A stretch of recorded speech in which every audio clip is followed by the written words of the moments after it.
And we're back here on Buckeye Talk. Stephen Means, Nathan Baird, Andrew Gillis, and it's time for our game picks for Ohio State's 4 p.m. kickoff at home against Minnesota on Saturday, last home game of the season, senior day for a few players on the Buckeyes roster. Andrew, we'll start with you. The line is 27.5, favored for Ohio State with an over-under of 50. What's your game score? I'm going to say Ohio State wins. Breaking news. They're going to win 34-7. Yeah, they're going to win 34-7.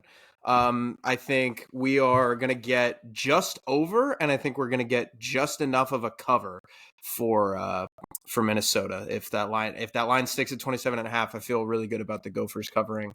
Look at the last couple of years that Ohio State has played before the Michigan game. Last year they played Maryland. They were 27-point favorites, and they won that game 43-30. And everybody knows here that game was not. It did not feel like 43-30 for much of that game. The year before, obviously Michigan State. Stephen kind of ran through that, but they were 19-point favorites. They cover that. The year before, Penn State, 19.5-point favorites. They do not cover there. 2018. I skipped 2020 for obvious reasons.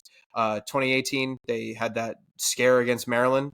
They went to overtime. They were 17-point favorites. Obviously, they did not cover there. So covering the week before Michigan is hard. And I think that Ohio State is not going to cover.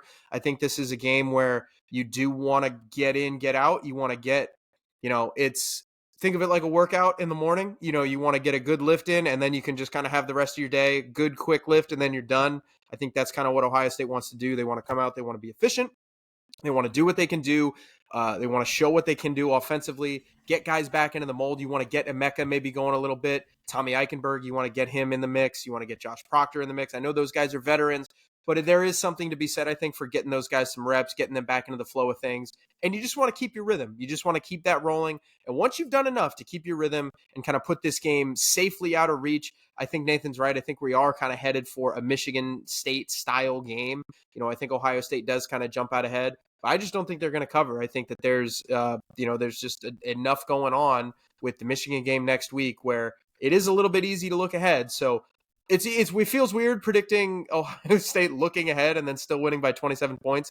But I think the Gophers are going to cover this week.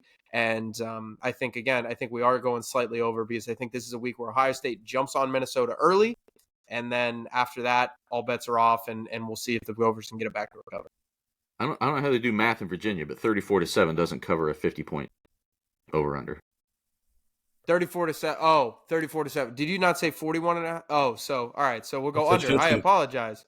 So 34-7. My apologies. Wow. Listening is a skill, ladies and gentlemen. I was thinking 41.5, so I was like, okay, so we'll go right, or 40.5. Excuse me. So yeah, bad math by me, but yeah, no, under. It's okay. It's okay. It happens. Well, no, it doesn't happen, but it happens to you. It doesn't necessarily happen to me. That's or Nathan. I'm going with 41-0. Ohio State gets that shutout that they were very close to getting a week ago. If Michigan State doesn't make a 50-plus yard field goal, I think it was. So it's like, but that happens. I think Ohio State really wants to get a shutout this year, and I think offensively it's going to look very similar to last week against Michigan State, where they come pedal to the metal early, they get some stuff done, and then they take their pedal off the metal. And they just run that, and then they just try to get out of there as quickly as possible. I think if Ohio State very much wanted to, they could put 60 up on Minnesota this Saturday, but they don't have to. They just have to win the game and then get to next Saturday. So I think very similar to last week where they start fast, maybe they do score on their first 6 possessions, they get into touchdowns, then they get a couple field goals in there. But Minnesota's offense, they just can't move the ball whatsoever. So it's a bunch of 3-and-outs and Ohio State scoring early and then taking a step back, getting some of these young guys out there, getting them an opportunity to get some also well-deserved reps after a year of just basically playing in the background in practice. So that's Ohio State covering. That's another under for me. I think this over-under is very, very high for what we've known about Ohio State, what we've known about Minnesota coming in all season long. That's my game score. Nathan, are you going to join us in the Ohio State covering, but the under? I am, and I almost went the other way slightly on the over-under, but I'm going to go 42-6 Ohio State. That would cover. That would be under. And, you mentioned time of possession before.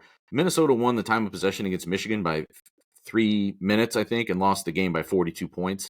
It's inconsequential in a game like this. Minnesota has one of the least explosive offenses in the country. I think they have 2 plays this year of 40-plus yards. Ohio State's allowed 1 play of 40-plus yards. I would expect those numbers to stay exactly where they are in a game like this.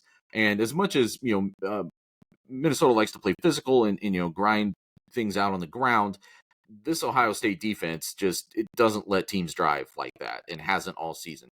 So yes, there are some things that are a little bit X factors here as far as like how much the starters are going to play, how much the best players will even play in the first half when you're a little bit banged up. Those things can all, as you're trying to bet or predict a game like this, can all be tough to assess. But I think what's going to happen here is I don't expect Minnesota to be able to drive on Ohio State. And this is one of the worst defenses in the Big Ten. I expect Ohio State to have a first half very similar to last week. So 42-6 and the final warm up before Michigan.